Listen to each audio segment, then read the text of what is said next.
Am I the a-hole for refusing to go to my sister-in-law's baby shower after she refused to support me when I had a stillbirth and stole my daughter's name? 3 months ago, I, 28 female, gave birth to my angel baby, whom I was going to name Saibon. My husband, Dylan, 30 male, and I are still grieving her loss. We lost her, you guys, I hope I pronounced the baby's name right. We lost her due to preterm premature rupture of membranes, and there was nothing the doctors could do to save her. My mother is Irish, and I was going to name my baby after my great auntie. We were so happy, and now we are devastated. My family rallied around us, and so did Dylan's parents. But his sister was a different story. She has been helping Dylan, but has told me I need to get over it, it being reference to our daughter. My husband's sister, Claire, 34 female, just announced her pregnancy at 20 weeks and had her gender reveal on Instagram. I'm happy for her, but sad at the same time because I never got to meet my daughter. She announced she was going to have a baby shower and sent out invitations last week. When we received the invitation, it said, "Help us welcome our baby, Saibon." I can admit I cried looking at the invitation. Claire and my husband's family have no connection to Ireland or the name Saibon. And when my husband asked her why she chose the name, Claire said it sounded pretty, and because we weren't able to use it, she was going to take it first. And to clarify, no, she's not naming her baby after my daughter. That is evil. As much as I want to feel happy for Claire, I just can't. It feels like she's rubbing the fact that my baby is dead in my face. And I RSVP'd no to the invite. She called me on my private number and chewed me out for being a sour B word, not being happy for her and being jealous over nothing. I feel like I should be happy for her, but I just can't. I just want my baby girl, my Saibon. Am I the a-hole? Wow, that is so sad. She's so... Y'all, the last sentence just made me sad, wallahi, but what do you guys think? This is so evil. Oh, she said, well, it's not like you guys are going to use the name anyways. Well, duh, no, the baby is dead. Of course, they're not going to use the name. Like, how inconsiderate and mean can you be? Wow, that is so pathetic. Am I the a-hole for spending money my grandparents gave me instead of saving it toward my stepbrother's treatment fund? My mom got married to Alan 2 years ago. I, 15 female, was 13 at the time, and Alan's two kids were Emma, 9 female, and Noah, 3 male. Noah was diagnosed with cancer last year, and my mom and her husband were told there's some kind of different treatment he could get in another country, and if they could raise the money, it would be better for Noah than the treatments available in the U.S. My mom and Ellen could not afford it, so they have been sending him to treatment here and saving for Noah's treatment. They made a lot of cutbacks and asked that Emma and I give over any money we get so they can afford this. They have about 70% or something now, and that has come from cutting out a lot. We eat very basic meals, they canceled our internet, and we didn't do anything for our birthdays or Christmas since the savings started. Any money that comes into the house goes on essentials or the treatment fund. I spent some of the money for my grandparents over the weekend. I got my haircut and I bought my best friend a gift for her birthday. I also got some food and spent some time in my dad's grave. My mom noticed my haircut and asked where the money came from, and she realized I was lying when I said I had been with my grandparents and they took me because I forgot they were out of town. So I told her they gave me some money to get some stuff done. She told me a haircut was not a need and how selfish could I be. Alan heard her scolding me and he jumped in and asked what the hell was wrong with me. He told me this family has to put together for Noah, and I'm acting like I don't care whether Noah gets this treatment or not. Of course, by the end of the day, Emma heard and freaked out. But then my mom ran into my best friend's mom a couple of days ago, and she told my mom gift to my best friend was so sweet and thoughtful. I was sat down and yelled at for spending the money, not just me, but on others. Alan asked me how I could give the money for a gift that means nothing when it could have gone to save my brother's life.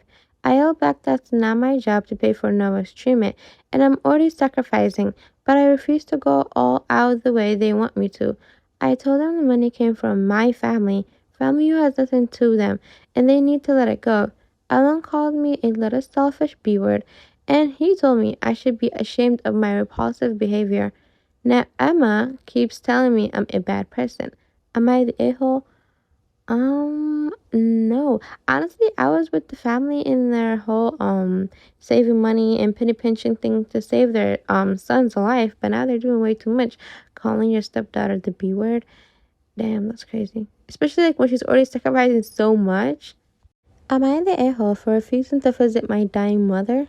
I, 23 female, ran away from my home at 17 years of age. When my uncle's 50 male wife died, he was devastated and started living with us, me and my mom. My mother, 49 female, convinced my uncle to live with us because he left very lonely at his house. I think she meant to say he felt very lonely at his house. I was 16 at that time. Ever since my uncle started living with us, I felt very uncomfortable. He was all in my space. He restricted me going out with my friends or to the library or anything.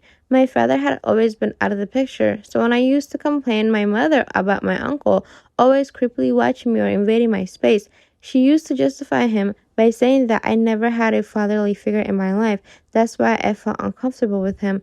My mother worked all the time and just came home at night to sleep, and as soon as she woke up, she was off to work again. My mother knew about my then boyfriend and let him stay at our house till he had to go home.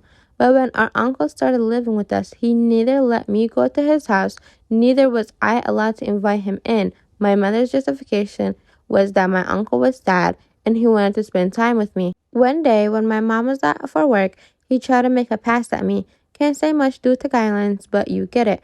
I pushed him hard and straight up locked my room and called my mom. She, instead of understanding, started screaming at me for calling her between her meeting and that I had misinterpreted things. I'm starting to not like OP's mom. What the hell? Something came over me, and that moment I packed my bags and jumped out of my window and went straight to my boyfriend's house. I told him and his parents everything, and they helped me with everything. Despite my mother's attempt, I never went back to her house, and after some while, she just stopped calling me. Many years have passed with that incident, and 1 week ago, my mother called me and told me that she had been admitted in a hospital and she was very ill. She wished to meet me. I said nothing and cut the call. My boyfriend, yes, we stayed together, was furious and literally begged me to not visit her. I know what she did to me was neglect, but I am her only child, so should I visit her? Update. I'm sorry for being rather vague, but this topic was always avoided by me most of my life. So now discussing it after a long time, I forgot to mention some specifics. 1. My uncle stayed with us for more than 5 months, during which I had to cut off contact with everyone due to restriction put by him. 2. I told my mother about me being uncomfortable, me wanting privacy, etc. more than times I can remember. She never listened to me and just cursed at me for not supporting her brother in time of need like family should. 3. After leaving the house, I told my boyfriend's family everything. His parents did try to talk to my mother about all this stuff, but she refused to listen and anything and just wanted me back home. And I think I actually deleted the fourth one, but she basically said that she just didn't want to go back to her mom's house because she was afraid that her uncle might actually do something to her now that he sees his sister supporting him and obviously not believing anything the daughter is saying. So she was like, I'd rather just move out because God forbid something happened to me and now a simple sorry isn't gonna do anything for me. But yeah, what do you guys think? Should she visit her mom or not? Obviously these type of topics are always so hard when it comes to family members because I don't know, creepy uncles and creepy brothers and creepy cousins and creepy fathers and stepdaddies. They're just overall creepy. And when family supports them, it really hurts because how can you support a assaulter, someone who assaulted me, your child, over, well, in a way I understand, but then in a way I don't. But yeah, what do you guys think?